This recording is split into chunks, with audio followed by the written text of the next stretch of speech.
Karoline Leavitt was just another young woman trying to make her voice heard in a world full of noise. She wasn't born into politics, didn't come from money, and definitely didn't have a silver spoon handed to her. What she did have was fire, not the kind that burns things down, but the kind that lights up rooms. She had strong beliefs, a sharp mind, and a way of speaking that made people stop and listen. She started off small, like most do, writing articles, doing interviews on local radio, and slowly building a name for herself in political commentary. But it wasn't long before she caught the attention of bigger platforms. Her views were bold, clear, and unapologetic. She stood for what she believed in, even when it wasn't popular. Then came the chance of a lifetime. A role in the White House as press secretary under former President Donald Trump. It was a high-pressure job, one that put her front and center in the national spotlight. Every word she said was analyzed, every move watched. Some loved her, others didn't. But no one could deny she was fearless. After her time in Washington, Karoline went back to being a commentator. She stayed active on social media, continued appearing on news shows, and built a loyal following, who respected her honesty and energy. People liked how she spoke straight. No fluff, no hiding behind words. That made her powerful, yes, but also vulnerable.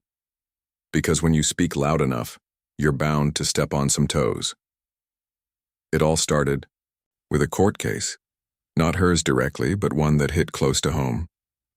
A judge made a ruling that seemed unfair, maybe even harsh. Karoline saw it as more than just a legal decision. She saw it as a misuse of power. She voiced her opinion publicly, calling out what she believed was wrong. What followed was unexpected.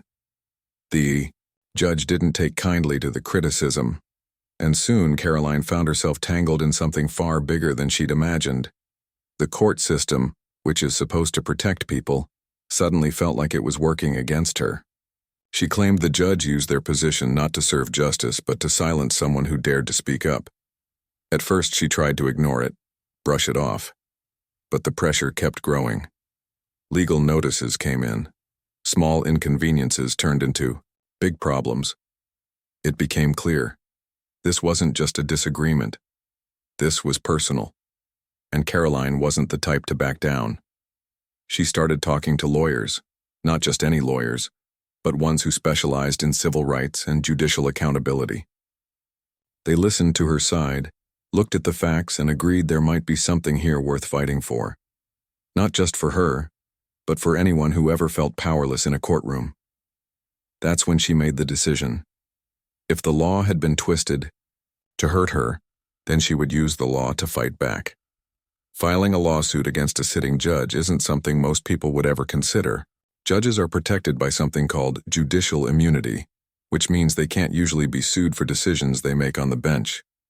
But Karoline's team believed this wasn't about a legal ruling. It was about abuse of power.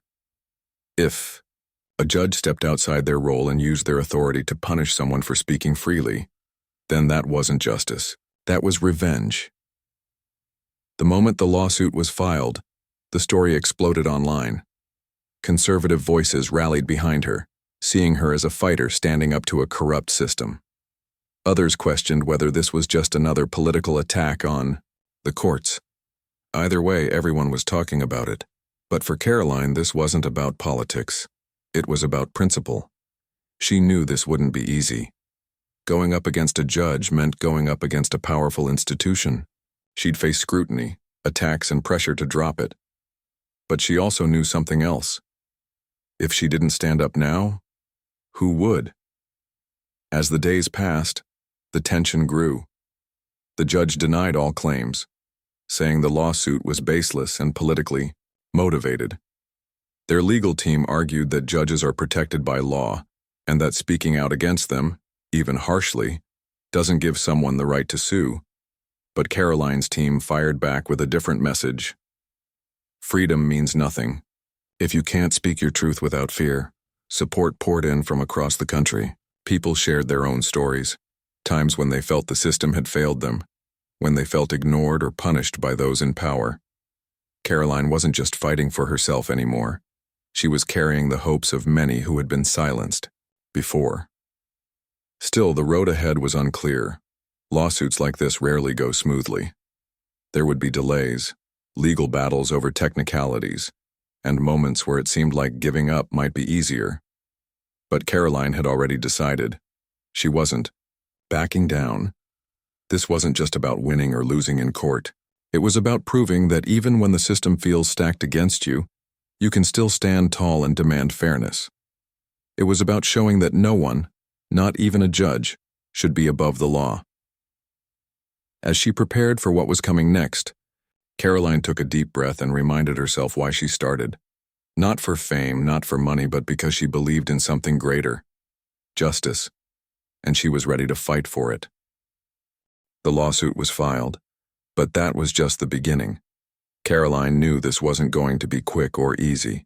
The legal system moves slowly, especially when powerful people are involved. But she also knew that silence was never the answer, not when something felt deeply wrong. As the news spread, reactions came fast. Some called her brave, others said she was making a mistake. Talk shows debated whether a judge could even be held responsible for decisions made from the bench. Legal experts lined up on both sides, throwing around words like immunity, precedent, and constitutional rights. But for Karoline, this wasn't about legal jargon. It was about fairness. She started getting messages from people all over the country. Some were angry, some were supportive, but many shared their own stories. People who had gone through similar things, feeling targeted, silenced, or punished by someone in power. They told her they saw themselves in her fight. That gave her strength. This wasn't just about her anymore, it was about everyone who had ever walked into a courtroom and felt like they didn't matter. Still, the pressure mounted. Her opponents wasted no time trying to paint her as a political weapon, saying she was using the case to attack the judiciary for personal gain. Social media lit up with posts questioning her motives, twisting her words, and spreading rumors. It was tough, but she stayed focused. She'd been in the spotlight before, and she knew how quickly people could turn against you when the narrative changed. But something else was happening too. More and more people began asking serious questions. Was it right that judges had so much protection? Could someone really misuse their position and face no consequences? And if a citizen dared to speak out, did they risk being crushed under the weight of the law? Karoline's lawyers worked hard behind the scenes. They gathered documents, looked into past rulings by the same judge, and searched for patterns. They weren't just fighting one case. They were building a bigger picture. If there was a history of unfair treatment, if there was proof that criticism had led to retaliation before, then this wouldn't just be about Karoline. It would be about justice itself. Meanwhile, the other side pushed back hard. The judge's legal team argued that criticism is part of the job. Judges hear it all the time, and speaking out doesn't give anyone the right to sue. They said the lawsuit was dangerous, setting a bad example and threatening the independence of the courts. To them, Karoline wasn't a victim. She was a threat to the balance of power. But Karoline disagreed. She believed that accountability mattered for everyone, even judges, especially judges. Because if someone in authority could punish a person just for speaking up, what message did that send to the rest of the country? Behind closed doors, things got even tougher. Court dates were set, motions were filed, and the legal battle became more than just headlines. It was real now. Every document, every statement, every delay meant more stress, more waiting, and more pressure to walk away. There were moments when even Karoline wondered if it was worth it.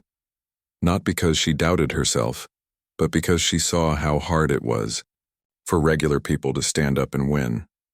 She thought about those messages she kept getting, the ones from everyday folks who had lost faith in the system.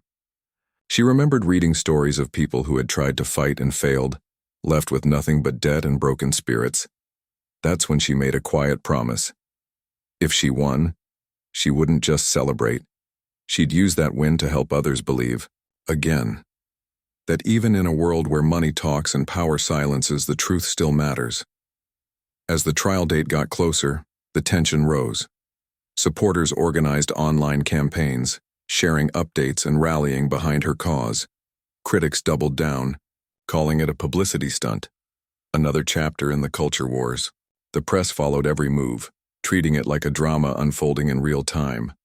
But for Karoline, it was real life.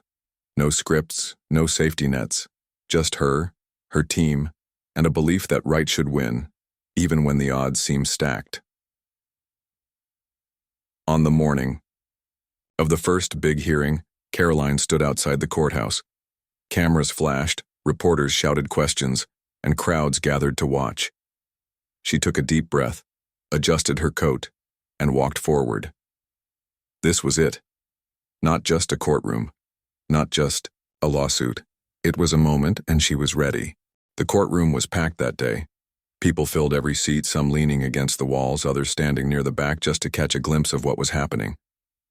Reporters scribbled notes furiously, their cameras clicking as Karoline walked in. She looked calm but determined, her eyes scanning the room before she took her seat at the plaintiff's table. This wasn't just another trial. It felt like history in the making. The tension in the air was thick enough to cut with a knife. Everyone knew this case wasn't just about one person. It was about power, fairness, and whether justice could truly be blind when someone in authority stepped out of line. As the judge overseeing the lawsuit entered the room, there was a hush. He wasn't the same judge being sued, of course, that would have been a conflict of interest.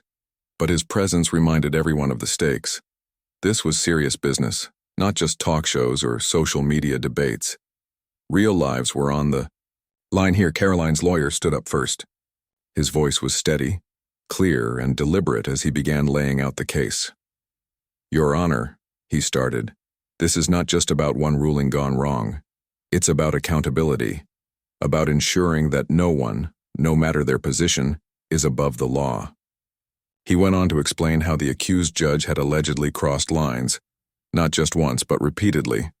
According to their research, there were patterns of behavior suggesting misuse of authority, emails, transcripts, and testimonies from others who had faced similar treatment were presented as evidence. Each piece added weight to Karoline's claim. This wasn't an isolated incident. It was part of a larger issue. Then came the emotional moments, the kind that stick with you long after the trial ends. Witnesses took the stand, sharing stories of how they too had felt targeted by the same judge. One man spoke about losing custody of his children because of what he called an unfair ruling. A woman recounted how her small business collapsed after a court decision she believed was biased. Their voices trembled, but their resolve didn't waver. They weren't speaking for themselves alone. They were speaking for everyone who ever felt powerless in a courtroom. Karoline listened intently, nodding occasionally, her expression a mix of sadness and determination. These were real people, real lives affected by decisions made behind closed doors. And now, their stories were becoming part of hers. When it was time for the defense to present its side, things got intense. The opposing lawyer argued fiercely, reminding everyone of something many already knew.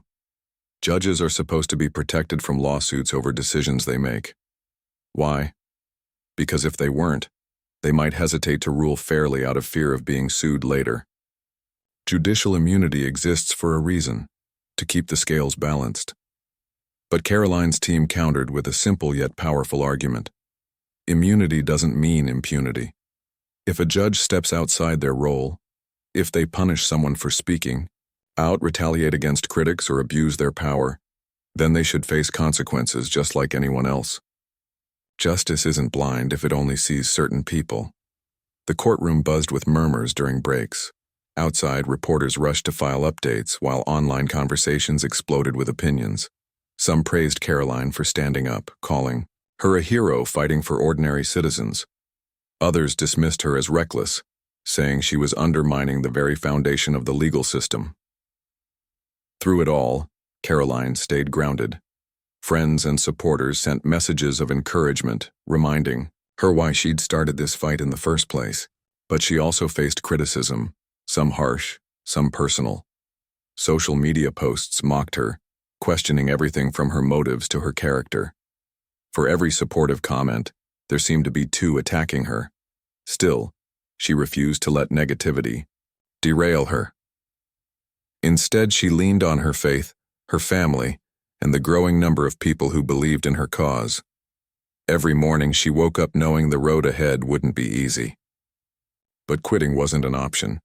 Not now, not when so much hung in the balance. Back in court, the days blurred together. Testimonies stretched on, cross-examinations grew heated, and legal arguments flew back and forth. At times it felt like the trial would never end.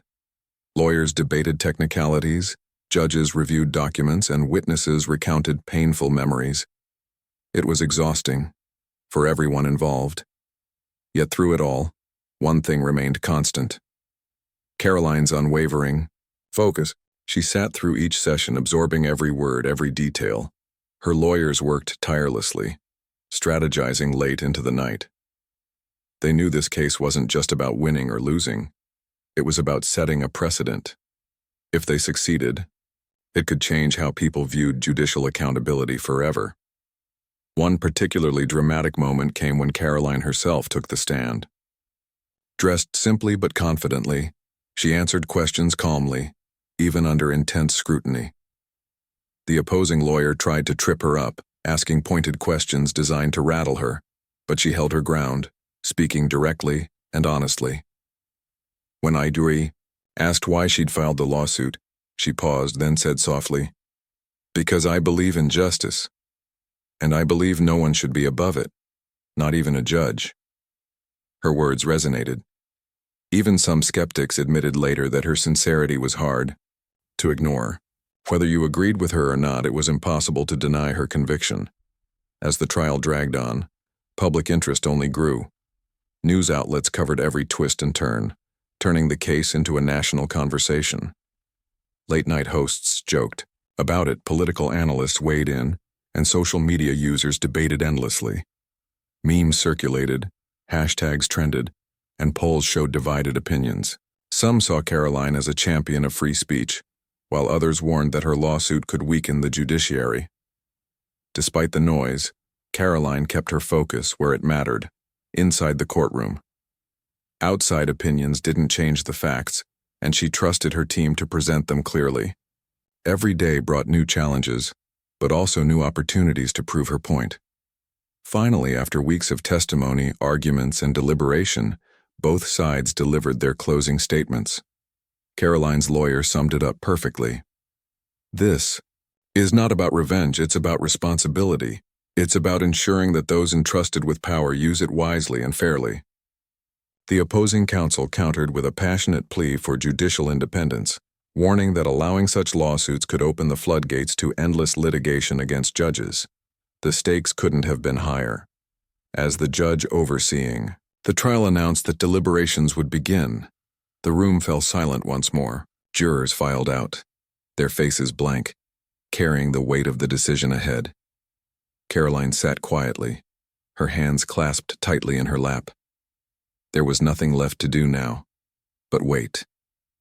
And wait she did. For hours, then days. The world watched alongside, her breathless with anticipation. Would justice prevail, or would the system protect itself? No one knew yet, but whatever happened next, it would change everything. The jury deliberations stretched on longer than anyone expected. Hours turned into days, and the waiting became unbearable.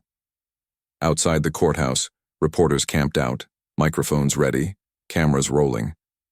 Inside, Karoline sat quietly, flipping through papers, scrolling through her phone, or staring at the clock on the wall. Her team tried to stay optimistic, but even they couldn't hide their nerves.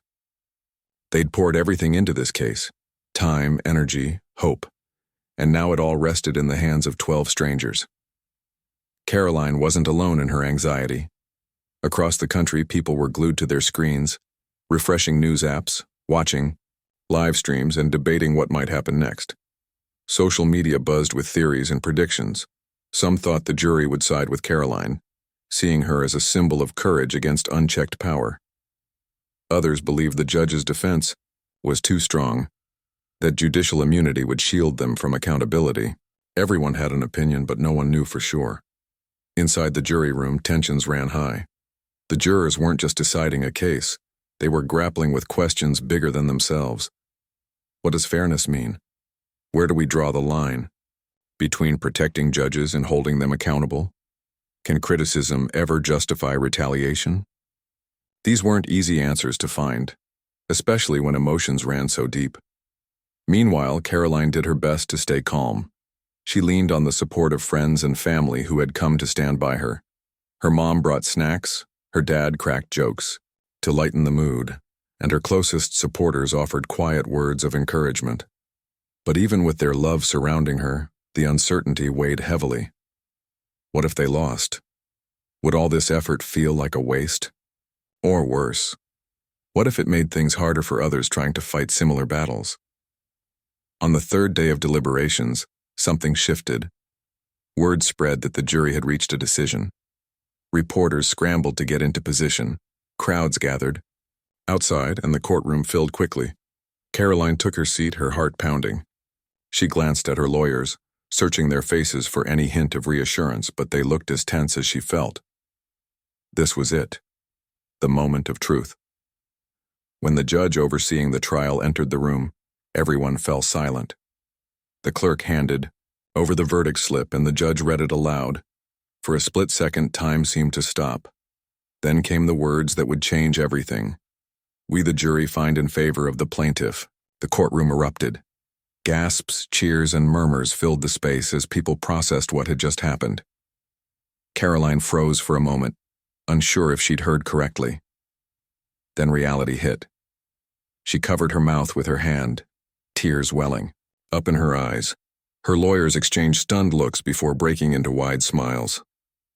Friends and family hugged each other, overcome with emotion. But the surprises didn't end there. The jury hadn't just ruled in Karoline's favor, they awarded her $800 million in damages. The number echoed through the room, leaving jaws dropped and pens scribbling furiously. $800 million. It was an amount so staggering that it felt surreal, almost impossible to comprehend. Outside, chaos broke loose. Reporters shouted questions, camera flashes lit up the sky, and social media exploded with reactions. Some celebrated the verdict as a victory for justice, proof that even the most powerful figures could be held accountable. Others expressed shock, calling the sum outrageous and warning of dangerous consequences for the legal system. Politicians weighed in, commentators debated, and ordinary citizens shared their thoughts online. For Karoline, though, the noise faded away. As she stepped out of the courthouse, surrounded by supporters and lawyers, she paused to address the crowd. Her voice trembled slightly, but her message was clear. "This isn't just my win," she said, looking directly into the cameras. "This is a win for every person who has ever felt powerless in a courtroom, for every person who has been silenced, ignored, or punished unfairly. Justice isn't blind if it only sees certain people. Today we proved that accountability matters, even for those in positions of power." Her words resonated deeply. People cheered, some cried, and many nodded in agreement. Whether you agreed with her politics or not, it was hard not to admire her determination. She hadn't backed down, even when the odds seemed stacked against her. And now, standing there victorious, she represented something bigger than herself. The belief that speaking up can lead to real change. Of course, not everyone was happy. Critics wasted no time pointing out potential downsides. Legal experts argued that such a massive award set a troubling precedent, potentially opening the door for more lawsuits against judges. Some called it a threat to judicial independence, warning that judges might hesitate to make tough decisions out of fear of retaliation. Others questioned whether the payout was justified, given the circumstances. But for Karoline, this wasn't about money. Yes, the $800 million was significant. It sent a loud message. But her focus remained on the principle behind the case: accountability, transparency, fairness. Those were the values she had fought for, and those were the values she hoped others would take away from this moment. Back home, the whirlwind continued. Interview requests flooded in. TV shows invited her as a guest, and social media users praised or criticized her nonstop. Supporters hailed her as a modern-day hero, someone brave enough to challenge the status quo. Detractors dismissed her, as opportunistic, accusing her of using the lawsuit for personal gain. Through it all, Karoline stayed grounded, reminding herself why she'd started this journey in the first place. She also used the platform wisely. Instead of basking in the spotlight, she began advocating for reforms. Speaking engagements turned into opportunities to discuss judicial accountability. Podcast appearances became moments to share stories of others who had faced similar struggles. Online campaigns encouraged people to speak up when they saw injustice, no matter how daunting it seemed. And then there was the financial aspect. While critics scoffed at the $800 million figure, Karoline announced plans to use part of the funds to create resources for everyday citizens navigating the legal system. Scholarships, workshops, and advocacy groups, all aimed at empowering people to understand their rights and stand up for themselves. Not surprisingly, the backlash grew louder. Opponents accused her of grandstanding, saying she should have donated the entire sum instead of keeping any for herself. Supporters fired back, arguing that she deserved every penny after enduring years of stress and scrutiny. The debate raged on, dividing opinions further. Through it all, Karoline kept moving forward. She knew the road ahead wouldn't be smooth. Winning the lawsuit didn't erase the challenges she'd faced or the scars they'd left behind, but it gave her something. Priceless validation. Proof that standing up for what you believe in, even when it feels impossible, can make a difference. As weeks passed, life slowly returned to normal, or as close to normal as it could get after such a monumental event. The headlines faded, the cameras disappeared, and the world moved on to the next big story. But for Karoline, the fight wasn't over. If anything, it had only begun, because while the lawsuit was a victory, it was also a reminder of how fragile justice can be. One ruling, one verdict, one courageous act. That's all it takes to tip the scales. And now, with the world watching, Karoline knew she had a responsibility to keep pushing for change. The final chapter of this story hadn't been written yet, not by a long shot. The aftermath of the $800 million verdict rippled far beyond the courtroom. For Karoline, life changed overnight, but not entirely in the way she'd expected. Yes, she had won the lawsuit. Yes, people were calling her a hero, but the reality of what came next was more complicated than headlines could capture. The victory wasn't just about money or vindication. It was about navigating the fallout, answering tough questions, and deciding how to use this moment to make a lasting impact. In the days following the trial, the media circus reached fever pitch. News outlets dissected every detail of the case, from the staggering sum awarded to the broader implications for judicial accountability. Talk shows invited legal experts, activists, and commentators to weigh in. Some praised the verdict as a landmark step toward transparency in the justice system. Others warned that it could set a dangerous precedent, opening the door for lawsuits against judges who simply did their jobs. Karoline found herself at the center of this storm. Every move she made was scrutinized. Reporters camped outside her. Home paparazzi followed her to coffee shops, and strangers slid into her social media DMs with opinions ranging from heartfelt gratitude to harsh criticism. At first, she tried to ignore it all, focusing instead on processing what had happened. But soon she realized something important. This platform wasn't going away anytime soon, and neither was her responsibility to use it wisely. She started small, hosting a press conference to address the public directly. Standing behind a podium, flanked by her lawyers and supporters, she spoke candidly about the emotional toll of the case. This wasn't easy, she admitted, her voice steady but tinged with exhaustion. There were nights I doubted myself, days when it felt like the whole world was against me, but I kept going because I believed in fairness, not just for me, but for everyone. Her honesty resonated. People appreciated that she didn't shy away from vulnerability, acknowledging both the triumphs and struggles of her journey. She also took the opportunity to clarify misconceptions about the lawsuit. This wasn't about revenge or personal gain, she emphasized. It was about accountability, about showing that no one, no matter how powerful, is above the law. That message struck a chord, especially among those who had experienced similar injustices. Messages poured in from across the country, stories of unfair rulings, biased judges, and broken lives. Many thanked Karoline for giving them hope, for proving that even the most daunting battles can be fought and won. Others shared advice or asked for guidance on how to navigate their own legal challenges. Inspired by these voices, Karoline decided to take action. She announced plans to establish a foundation aimed at helping everyday citizens understand and assert their rights within the legal system. The idea was simple yet powerful: provide resources, education, and support to those who might otherwise feel powerless. Workshops, webinars, scholarships for law students interested in civil rights advocacy, all designed to empower individuals to speak up and demand justice. Critics, however, weren't convinced. They accused her of using the lawsuit as a springboard for personal branding, suggesting that the foundation was little more than a PR stunt. Some questioned whether the $800 million payout was justified, arguing that such an astronomical sum undermined the credibility of her cause. Online debates raged, with supporters defending her intentions and detractors dismissing them outright. Through it all, Karoline stayed focused. She knew criticism came with the territory, especially for someone in the public eye. Instead of engaging in arguments, she channeled her energy into building the foundation. Collaborating with legal experts, community leaders, and grassroots organizations, she worked tirelessly to turn her vision into reality. Progress was slow, but meaningful, a reminder that real change takes time.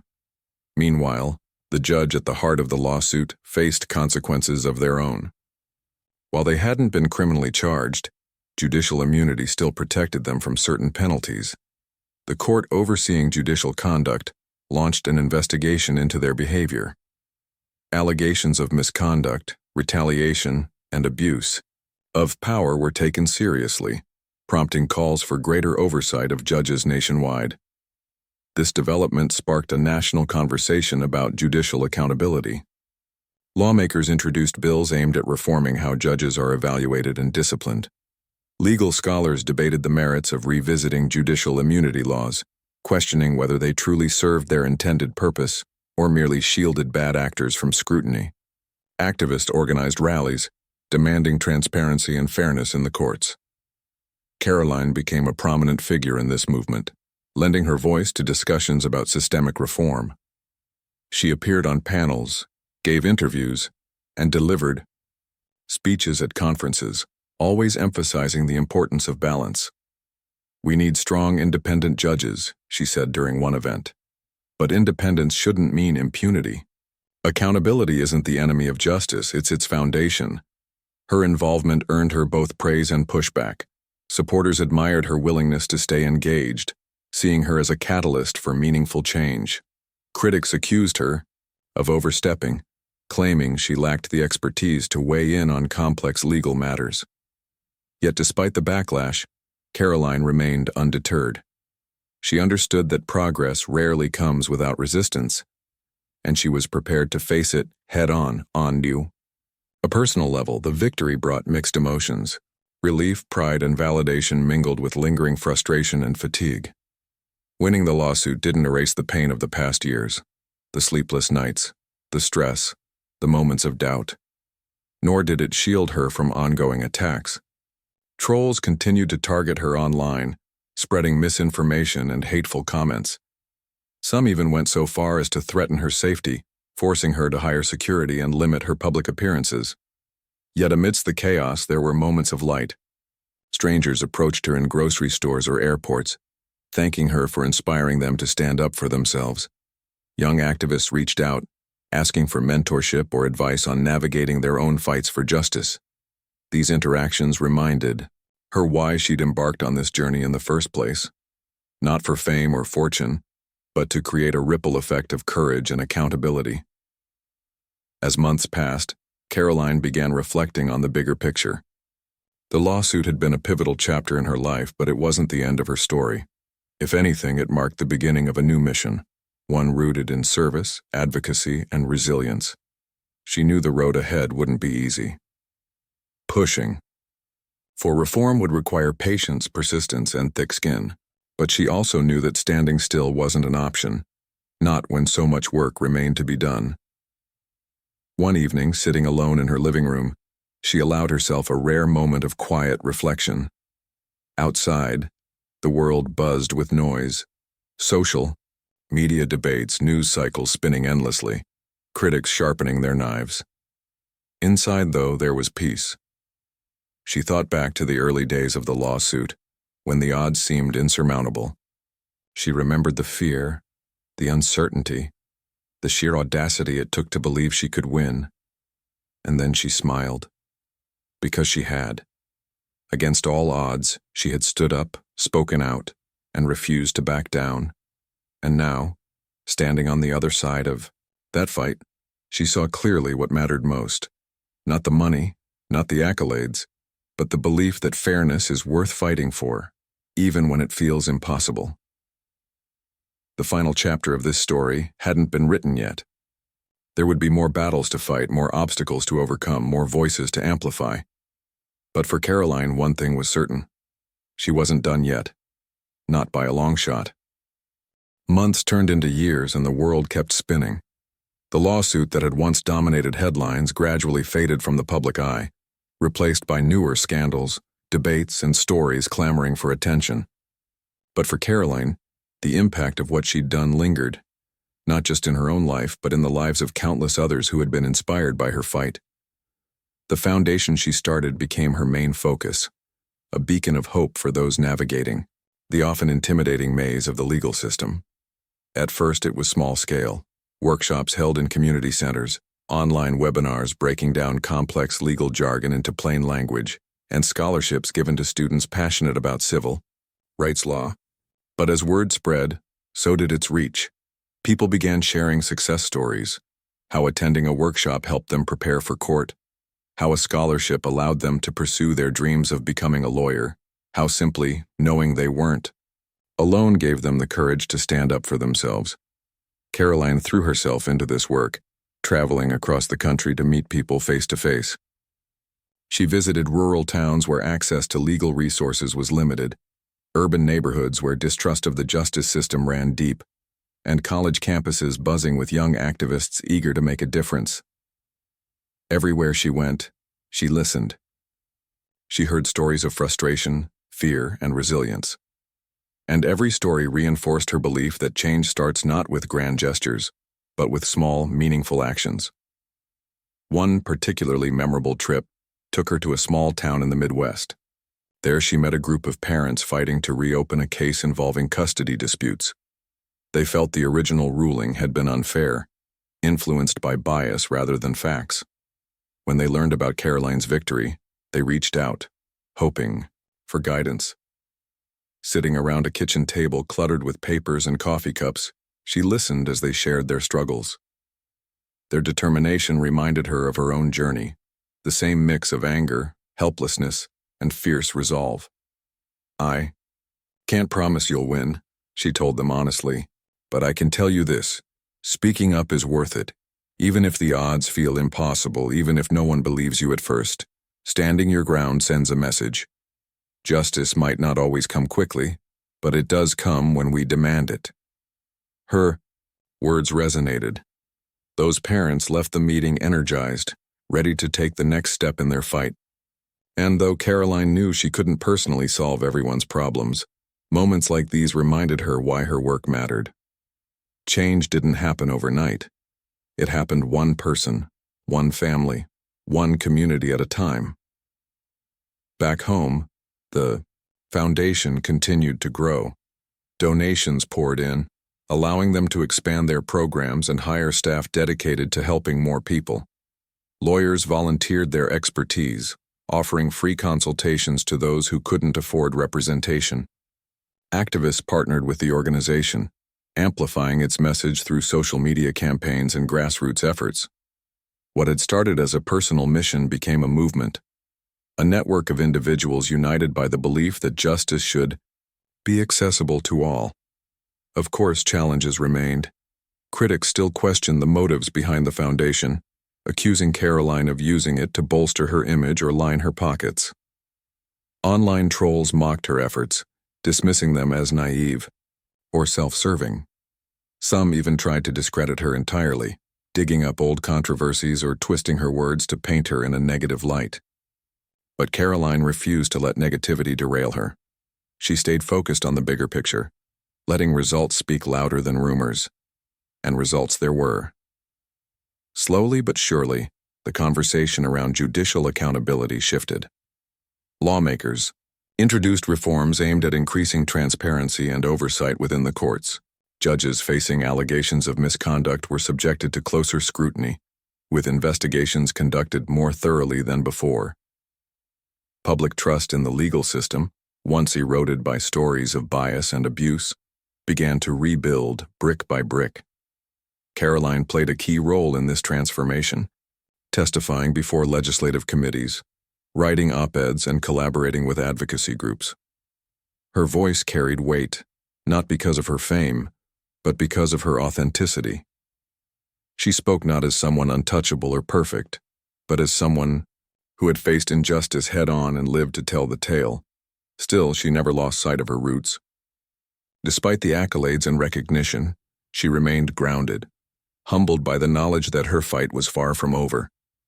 On quiet nights, she would sit by the window, reflecting on how far she'd come, and how much farther she still needed to go. The $800 million verdict hadn't solved everything. It had merely cracked open a door that had long been shut. Now, it was up to her, and others, to push it wide open. One evening, during a rare break from her busy schedule, Karoline attended a local event honoring community leaders. As she mingled with attendees, shaking hands and exchanging pleasantries, a young woman approached her hesitantly. Clutching a notebook to her chest, she introduced herself as an aspiring journalist writing about systemic injustices. "I wanted to thank you," she said softly, her voice trembling with emotion. "Your story gave me the courage to pursue my dream, even when it felt like no one cared." Karoline smiled, touched by the sincerity in her words. "Don't thank me," she replied gently. "Thank yourself for having the guts to try. That's what matters most." The encounter stayed with her long after the event ended. It wasn't the first time someone had expressed gratitude, nor would it be the last, but it served as a powerful reminder of why she kept going, even when the road felt endless. Every person she inspired, every life she touched, was proof that her fight had meaning beyond herself. As the years rolled on, Karoline's legacy grew. Textbooks mentioned her case as a turning point in discussions about judicial accountability. Documentaries explored her journey, highlighting both the highs and lows of her battle. Schools invited her to speak, encouraging students to embrace activism and advocacy. She became a symbol, not just of resistance, but of resilience. Yet despite the recognition, she remained humble. Success hadn't changed her core values. If anything, it had strengthened them. She understood now, more than ever, that true power lies not in titles or wealth, but in the ability to uplift others. To give someone a voice when they feel silenced, to remind them that they matter, that their fight is worth it, that justice isn't reserved for the privileged few. Looking back, Karoline realized something profound. Winning the lawsuit hadn't been the end goal. It had been a catalyst, a spark igniting a fire that refused to burn out. The real victory lay in the ripple effect. The lives touched, the conversations started, the doors opened. Injustice still existed, of course, it always would, but so did hope, so did courage. And as long as people like Karoline stood ready to fight, the scales of justice could inch closer to balance. On a chilly winter morning, years after the trial, that changed everything. Karoline stood outside a courthouse once again. This time, she wasn't there for herself. She was supporting a young man named David, hypothetical name replacement, who had filed a complaint against a judge accused of misconduct. As he walked through the doors, visibly nervous but determined, Karoline placed a reassuring hand on his shoulder. "You've got this," she said firmly. "No matter what happens today, remember, you're already making a difference." He nodded, taking a deep breath, and stepped inside. Watching him disappear into the building, Karoline felt a surge of pride. The torch had been passed. A new generation was stepping up, ready to carry the fight forward. And somewhere deep inside she smiled, because this was what it was all about.